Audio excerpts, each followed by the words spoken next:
बिस्मिल्लाहिर्रहमानिर्रहीम, अस्सलाम वालेकुम। खेलों की खबरों पर तबसर और तजियों से स्कोर के एक और प्रोग्राम के साथ सैयद याया हुसैनी आपकी खिदमत में हाजिर है। पाकिस्तान क्रिकेट बोर्ड के तहत पाकिस्तान सुपर लीग की अब तक 7 कामयाब एडिशन मुनक्किद हो चुके हैं और दूसरी जानिब गुज़िश्ता साल मुज़फ़्फ़राबाद आज़ाद कश्मीर में कश्मीर प्रीमियर लीग का इनेकाद हुआ, जिसका पहला एडिशन खासा मकबूल रहा, कामयाब रहा और पाकिस्तान क्रिकेट बोर्ड का इसमें ताउन भी शामिल रहा। इसमें बैनुल अक़वामी क्रिकेटर्स ने भी शिरकत की। इवेंट में शान मसूद, शर्जील खान, शुएब मलिक, शाहिद खान आफरीदी समेत कई नामी ग्रामी क्रिकेटर्स एक्शन में नजर आए। इवेंट में गैर मुल्की क्रिकेटर्स ने भी शिरकत करना थी, लेकिन भारतीय क्रिकेट बोर्ड के दबाव की वजह से बहुत से क्रिकेटर्स ने इवेंट में शिरकत न की। इवेंट में Rawalakot Hawks, Muzaffarabad Tigers, Mirpur Royals और ओवरसीज़ वॉरियर्स, बाग स्टालियंस और कोटली लाइंस की टीमों ने हिस्सा लिया। 6 से 17 अगस्त तक होने वाले इवेंट में रावलाकोट ने मुज़फ़्फ़राबाद टाइगर्स को 8 रन से शिकस्त देकर टाइटल अपने नाम किया। पहले सीज़न में कामयाब इनेकाद के बाद साल 2022 में भी इवेंट का दूसरा एडिशन मुनक्किद होगा, जिसके लिए KPL के सदर आरिफ मलिक ने कौमी क्रिकेट टीम के साबिक कप्तान टेस्ट विकेट कीपर राशिद लतीफ़ की इवेंट के लिए डायरेक्टर क्रिकेट ऑपरेशन की हैसियत से खिदमत हासिल की हैं। इस साल होने वाले एडिशन में 2 टीमों का इजाफा किया गया है, जिनमें एक टीम जम्मू जांबाज और दूसरी टीम गिलगित बल्तिस्तान मोरखोर के नाम से शामिल होगी। जी तो जनाब, आज के इस प्रोग्राम में हमारे साथ इस्लामाबाद स्टूडियो से गुफ्तगू करने के लिए मौजूद है कौमी क्रिकेट टीम के साबिक कप्तान टेस्ट विकेट कीपर राशिद लतीफ़, जिन्होंने बैनुल अक़वामी सतह पर पाकिस्तान के लिए 203 मैच खेले, 1 सेंचुरी की मदद से 3090 रन स्कोर किए, बहैसियत विकेट कीपर 301 कैच और 49 स्टंप इनके नाम के आगे दर्ज हैं।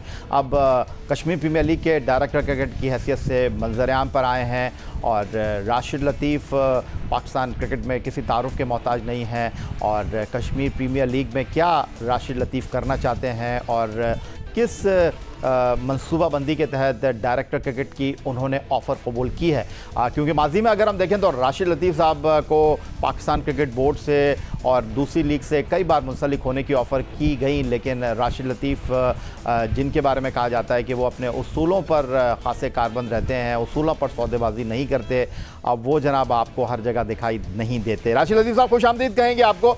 तो कश्मीर प्रीमियर लीग और आपका ताल्लुक़ अब उस्तवार हो रहा है, डायरेक्टर क्रिकेट की हैसियत से आपने कश्मीर प्रीमियर लीग के साथ हाथ मिलाया। थैंक यू ये प्रोग्राम के लिए। और ये बात ठीक है कि लास्ट ईयर भी या इससे पहले भी कुछ चीज़ें ऐसी थीं जिस पे काम किया जा सकता था, लेकिन टाइम भी थोड़ा सा शॉर्ट होता है और उसके बाद एक्सेप्ट नहीं किया जाता कि यार ये चीज़ की जाए। लेकिन अगर लास्ट ईयर देखा जाए कश्मीर प्रीमियर लीग काफ़ी सक्सेसफुल रही all over the world, specially Pakistan में और इंग्लैंड में, क्योंकि वहाँ पे बहुत सारे मीरपुर या कश्मीर के लोग वहाँ पे होते हैं, तो बहुत अट्रैक्टिव नेम है कश्मीर।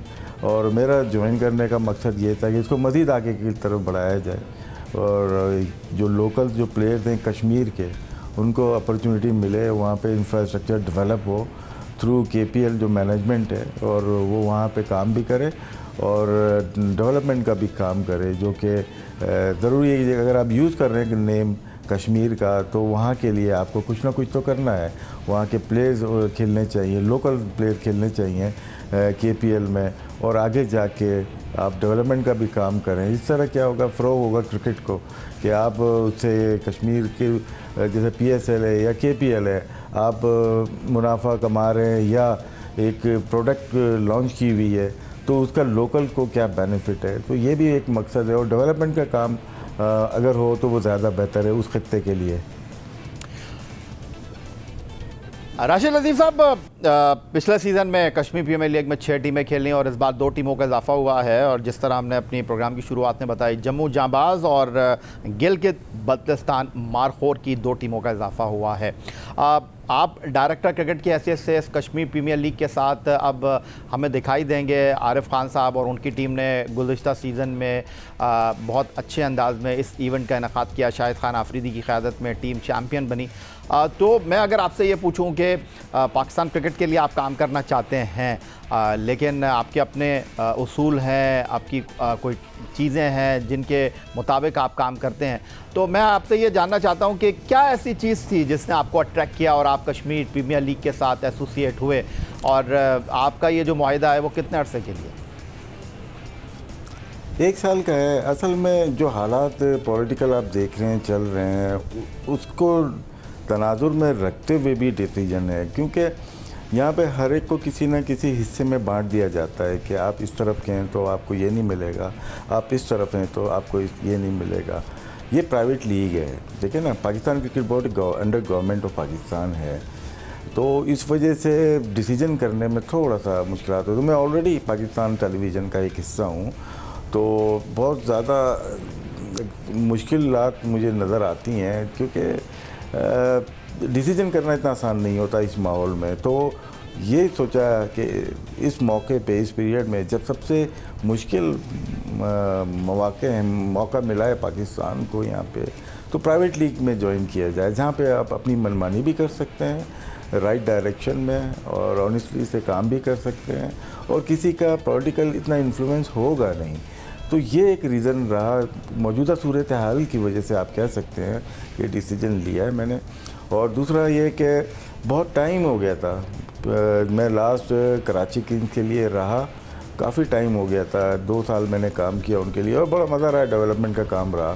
फिर डेवलपमेंट का काम नहीं आगे रहा तो मैं फिर अलग हो गया था उनसे। तो यहाँ पे भी वही चीज़ करने की कोशिश की जाएगी कि डेवलपमेंट का काम भी कश्मीर में किया जाए। और फिर कराची किंग में मैं दोबारा वापस जाना चाहूँगा, क्योंकि फील्डिंग ये जो फील्ड है ना डेवलपमेंट का, जैसे लाहौर कलंदर करती है, तो कराची किंग भी अगली दफ़ा से अगस्त या सितंबर में दोबारा शुरू करने जा रही है। तो मैं कंसल्टेंसी उनके साथ जारी रखूँगा और आपको कराची किंग में भी नज़र आऊँगा एज ए कंसल्टेंट। चलें, ये तो बड़ी अच्छी बात है कि एक बार फिर पाकिस्तान सुपर लीग में किसी न किसी हैसियत में आपकी एक बार फिर वापसी हो रही है और आप जो है वो कहते हैं ना कि अपनी पुरानी वाबस्तगी को कम ही ख़त्म करते हैं, जहाँ से शुरू करते हैं फिर उन्हीं लोगों के साथ रहते हैं। तो कराची किंग के साथ एक बार फिर आप हाथ मिला रहे हैं, ये तो अच्छी बात है। 203 बैनुल-अक़वामी मैचों में पाकिस्तान के लिए आपने 350 विकेट कीपर की हैसियत से शिकार किए और आप पाकिस्तान के बैनुल-अक़वामी सतह पर उन विकेट कीपर्स में शुमार किए जाते हैं जो महफूज हाथों में होती थी टीम। जब आप विकेटों के पीछे खड़े होते थे, कैच छोड़ना या स्टंप छोड़ना बहुत कम ही शाज़ो नाज़िर देखा गया। लेकिन जब आप फॉर्मर क्रिकेटर बने तो आपको ऑफ़र्स बहुत हुई। मैं ऑफ़र की बात कर रहा हूँ, नौकरी के हवाले से कोई दूसरी ऑफ़र नहीं कर रहा, लेकिन आपने पिक एंड चूज़ किया, आप हर जगह हमें दिखाई नहीं दिए। अब पाकिस्तान क्रिकेट बोर्ड की तरफ से भी आपको ऑफ़र हुई, लेकिन आपने कहा कि जनाब मैं जो है वो एंटी करप्शन वाले मामला भी देखूँगा। तो इस हवाले से भी कुछ संजीदगी का मुजाहरा करेंगे, कश्मीर प्रीमियर लीग के हवाले से कुछ नए SOPs बनाएंगे ताकि इस तरह की कोई चीज़ सामने ना आए। जी बना लिए, मैंने माइंड में बना लिए, लेकिन ये है कि अगर तो इम्प्लीमेंट हो गई तो नई चीज़ होगी, वो ICC और PCB के लिए भी नई चीज़ होंगी। और कोशिश मेरी यही होगी कि जैसे एक्स ऑफिसर फोर्सेस के ऑफिसर्स आते हैं यहाँ पे काम करते हैं, तो मेरी कोशिश यही कि एक टेस्ट क्रिकेटर, मंजा हुआ क्रिकेटर साथ हो उनके, जिसको क्रिकेट का पता हो और उनको वो समझा सके, उनको भी सिखा सके कि क्रिकेट में कहाँ पे गलतियाँ होती हैं। ज़रूरी नहीं है कि किसी को पकड़ा जाए, लेकिन आप एजुकेट करेंगे। और ये काम मैं ऐसा करना चाहता हूँ कि आगे पाकिस्तान क्रिकेट बोर्ड भी एक क्रिकेटर को साथ में एंटी करप्शन के साथ रखे और आप फ्यूचर में ICC भी रखे, क्योंकि बहुत ज़रूरी है। एक इंसान को क्रिकेट का पता ही नहीं है, वो एक फोर्स में काम करता रहा, उसी लिहाज से देखता रहा, क्रिकेट को देखने का तरीका उनका वही है। लेकिन एक क्रिकेटर जो इस माहौल का पड़ा हुआ है, जिसके सामने 20 स्कैंडल गुजरे हुए हों और वो उन मैचेस से गुजरा हुआ हो, तो वो फ़ौरन पहचान जाएगा क्या इस मैच में क्या चीज़ है, तो वो इनिशिएट ले सकता है, अपने एंटी करप्शन को बता सकता है कि यार ये चीज़ गलत हो रही है, इसकी रिपोर्ट होनी चाहिए। तो ये एक चीज़ माइंड में है जो कि मैंने बताई, 2-3 चीज़ें और हैं, इंशाल्लाह इम्प्लीमेंट करेंगे तो वो सबके सामने आएंगी। बहुत ज़रूरी चीज़ें हैं ये, और स्पेशली लीग क्रिकेट में जो होती है, ये PSL हो जाए, KPL हो जाए और दीगर फ्रेंचाइज की क्रिकेट हो जाए, उसमें ये चीज़ें बहुत अहमियत की हामिल हैं।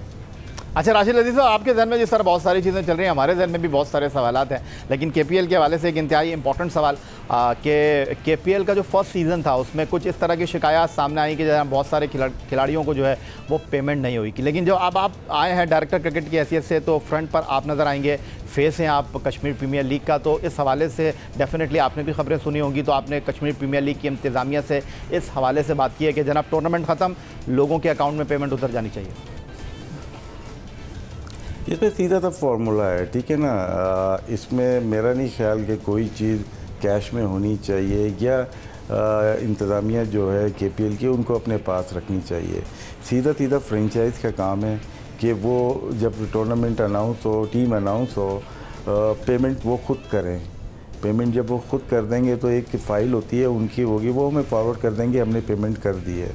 अगर प्लेयर्स की थोड़े दिन तक कोई कंप्लेन नहीं आई तो वो टीम वो प्लेयर खेलने की अहलियत रखते हैं। तो ये चीज़ बात हुई है, क्योंकि ये PSL नहीं है कि एक पाकिस्तान क्रिकेट बोर्ड एक बहुत बड़ा इदारा है, ठीक है ना। दुनिया के चंद बड़े इदारों में से वो क्रिकेट जो रन कर रहे हैं वो है। उस तरह से रन KPL नहीं हो सकती है, इसको मानना चाहिए। लेकिन जो पेमेंट का शेड्यूल है वो फ्रेंचाइज के हाथ में होना चाहिए। फ्रेंचाइज खुद पेमेंट करे तो लाइबिलिटी वही होगी। यहाँ पे मेरा नहीं ख्याल KPL को पेमेंट करनी चाहिए प्लेयर्स को, ये खुद ही रखें और ख़ुद ही अपनी पेमेंट करें प्लेयर्स को, वो ज़्यादा बेहतर होगा। और उसके बाद जो हिसाब किताब है, और बाकी इनसे मैंने ले ली ये चीज़ की है कि जो लास्ट ईयर फेलियर हुआ है, फेलियर रिपोर्ट एक बनती है, वो अगर ये मुझे पहुंचा देंगे तो कहाँ कहाँ फेल हुए हैं और उसको हम ना करें और बेहतर तरीके से ऑर्गेनाइज कर सकते हैं। तो इसमें ये चीज़ जो आपने बात की, ये बात उठी है। कुछ प्लेयर्स ने मुझसे कांटेक्ट किया है, कुछ कोचेज़ ने किया है कि हमारे पैसे रह गए थे। तो इस पर डिटेल में बात होगी और एक SOP बनेगी, ज़रूर बनेगी। कोशिश तो यही है ट्रांसपेरेंट हो और इसको हम ऐसा बनाएं कि लोग फॉलो करें और कोई ऐसी आवाज़ ना उठे जिससे क्रिकेटर को भी तकलीफ़ हो और ऑर्गेनाइज़र को भी तकलीफ़ हो। 92 से 2003 तक पाकिस्तान के लिए बैनुल-अक़वामी क्रिकेट खेले राशिद लतीफ़ साहब, और अगर कहा जाए कि एडमिनिस्ट्रेटर की हैसियत से कम काम करते हुए दिखाई दिए, लेकिन क्वालिटी काम किया है। वो कहते हैं ना कि जनाब इंसान गलतियों का पुतला है, लेकिन राशिद लतीफ़ साहब कोशिश करते हैं कि जहाँ भी काम किया जाए अच्छे अंदाज में किया जाए, लोगों को शिकायत का मौका ना मिले।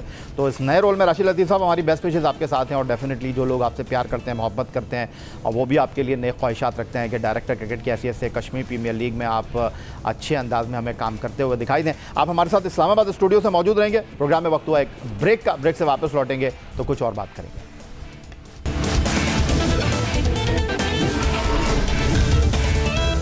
2017 चैंपियंस ट्रॉफी के कामयाब कप्तान सरफराज अहमद को क़यादत और फिर टीम से बाहर करने के बाद मोहम्मद रिजवान ने विकेटों के पीछे और बैटिंग में जिम्मेदारियां संभाल ली और टेस्ट और T20 क्रिकेट में शानदार अंदाज में बेहतरीन परफॉर्मेंस का मुजाहरा किया।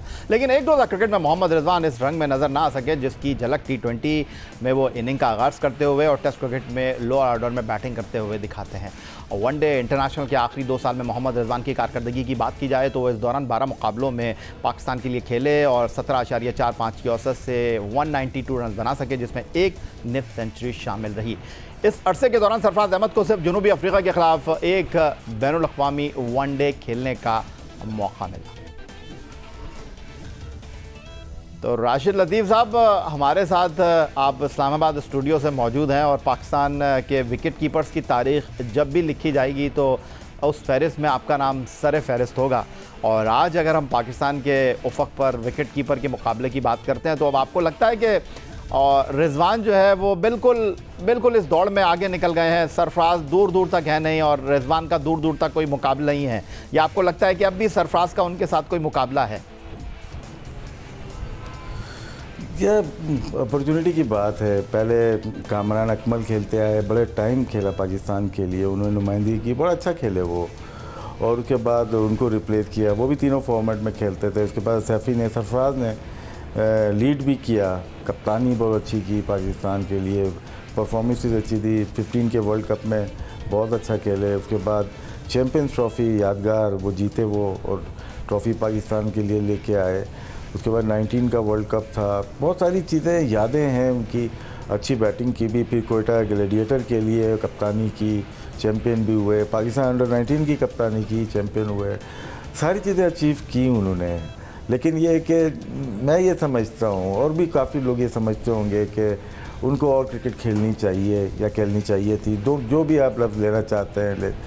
थोड़ी सी ये कि जल्दी में कह सकते हैं कि रिजवान ने बहुत अच्छा कमबैक किया, क्योंकि वो भी 2014-15 का डेब्यू उनका अंडर शाहिद अफरीदी शायद हुआ था। उसके बाद भी उनको उतने मौके नहीं मिले, लेकिन एंड पे आगे जब उनको मौका मिला तो उन्होंने छोड़ा नहीं। फिर उसके बाद जो उनकी परफॉर्मेंस रही तो उन्होंने पीछे मुड़ के नहीं देखा, और ICC का अवार्ड भी हासिल किया, साल में T20 के बेतहाशा रन किए, जहाँ मौका मिला टेस्ट मैचेस में भी अच्छी परफॉर्मेंस दी, ODI में जहाँ मौका मिला वहाँ पे भी परफॉर्मेंस दी। तो फिर ये ज़रूर बन सकता है कि क्वारंटीन की वजह से या कोरोना की वजह से तो सरफराज की एंट्री ज़रूर रही, लेकिन मौके नहीं मिल सके। और अब टाइम ऐसा है कि दूसरे विकेट कीपर भी टीम के अंदर शमूलियत अपनी जाहिर कर रहे हैं, हारिस हैं या कोई भी। तो मेरे ख्याल से कि कोई ऐसी चीज़ नाउम्मीद नहीं होना चाहिए, मैं यही बोल सकता हूँ। सरफराज को नाउम्मीद नहीं होना चाहिए। क्रिकेट में बहुत सारी चीज़ें रैपिडली चेंज होती हैं, तो अभी तो मौका उनको नहीं मिल रहा, लेकिन वो अपनी मेहनत जारी रखें। अपने KPL में भी वो कोटली के लिए खेलेंगे, PSL वो खेल रहे हैं, सिंध के लिए वो खेल रहे हैं। तो अगर ज़रूरत पड़ी तो पाकिस्तान क्रिकेट बोर्ड ज़रूर उनको यूटिलाइज़ करेगा। लेकिन इस वक्त जो देखें तो रिजवान को हम देखें, वो बहुत टाइट पोजीशन में है टीम में, और इस वक्त वो शायद मौका देने के मूड में नहीं है। राशिद अजीज साहब, ये जो आपने बात की टाइट पोजीशन में, जब चीज़ें टाइट होती हैं तो वहीं से तोड़ फोड़ का आगाज़ भी होता है, और कहते हैं कि इतने सख्त ना बनो कि तोड़ना आसान हो जाए। जी, इसमें बहुत सारी चीज़ें हमारी लाइफ में ऐसी हुई हैं ना, इसीलिए हम राइट ऑफ नहीं कर सकते किसी विकेट कीपर को, स्पेशली सरफराज जैसे जो कि फाइट करना जानता है। मैं यही आपसे जानना चाह रहा हूँ, आप राइट ऑफ की बात कर रहे हैं, टेस्ट में बहुत अच्छा खेल रहे हैं, लोअर और मिडिल ऑर्डर में, T20 में एक ओपनर की हैसियत से किरदार अदा कर रहे हैं, लेकिन वनडे क्रिकेट में रिजवान उस तरह परफॉर्म नहीं कर रहे। तो आपको लगता है कि ये वो जगह है जहाँ पर आप सरफराज के लिए वैक्यूम क्रिएट कर सकते हैं? ये डिपेंड करता है कि आपकी जो मैनेजमेंट होती है ना, हेड कोच है, आपका चीफ सेलेक्टर है और कैप्टन है, वो क्या सोच रहे हैं, वो क्या चेंज करना चाहते हैं। ये सिर्फ रिजवान या सरफराज के विल पे नहीं होता, ये टीम मैनेजमेंट डिसाइड करेगी। जैसे इंग्लैंड है डिफरेंटली सोचता है, कभी बैरिस्टो कीपिंग कर रहे होते हैं तो कभी बटलर कीपिंग कर रहे होते हैं, कभी एक टेस्ट मैच खेल रहे हैं और एक कभी ODI खेल रहे हैं, कभी T20। वो अप्रोच टोटली डिफरेंट है। मैं इंडिया को देखता हूँ तो कभी ईशान किशन आ जाते हैं, तो कभी ऋषभ पंत खेल रहे होते हैं, कभी दनिश कार्तिक कीपिंग ग्लव्स लेके आए। हमारे जो भी, मैं कामरान अकमल की मिसाल इसीलिए दी थी, जब वो आए तो उन्होंने किसी फॉर्मेट में किसी को भी आने नहीं दिया। उसके बाद सरफराज आए, उन्होंने किसी फॉर्मेट में किसी को भी नहीं आने दिया। बीच में अदनान भी खेले, लेकिन उसके बाद सरफराज के बाद रिजवान आए, वो भी तीनों फॉर्मेट में। ये टीम की हिस्ट्री देखें, लास्ट 15 ईयर्स की आप, तो किसी ने किसी को जगह दी नहीं। अच्छा, आपने बड़ी अच्छी मिसालें पेश की हैं राशिद लतीफ़ साहब। हम अगर टेस्ट क्रिकेट की बात करें, हम अगर वनडे क्रिकेट की बात करें, तो हमारा मिडिल ऑर्डर अभी तक सेट हो नहीं पा रहा है। तो आपको लगता है कि दुनिया 2 विकेट कीपर के साथ खेल रही है, व्हाई नॉट हम 50 ओवर की क्रिकेट में इन दोनों विकेट कीपर को यूटिलाइज कर लें? उसमें यूटिलाइज इसलिए नहीं कर रहे कि हम 6 बैट्समैन से नहीं जा रहे, हम 5 से जा रहे हैं। हम फ़हीम अशरफ को यूटिलाइज़ कर रहे हैं, जिसकी वजह से जगह नहीं बन पा रही। शायद यही एक वजह है जिसकी वजह से सरफराज नहीं खेल पाए।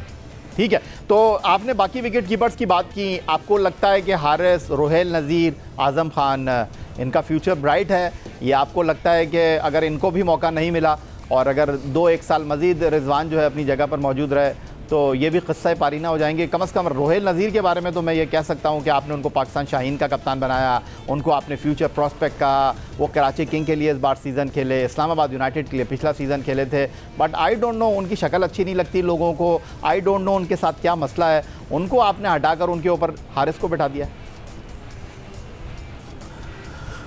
मुश्किल सवाल इसलिए कि ना, देखें, इसमें पॉलिटिक्स भी हमारी चल रही होती है।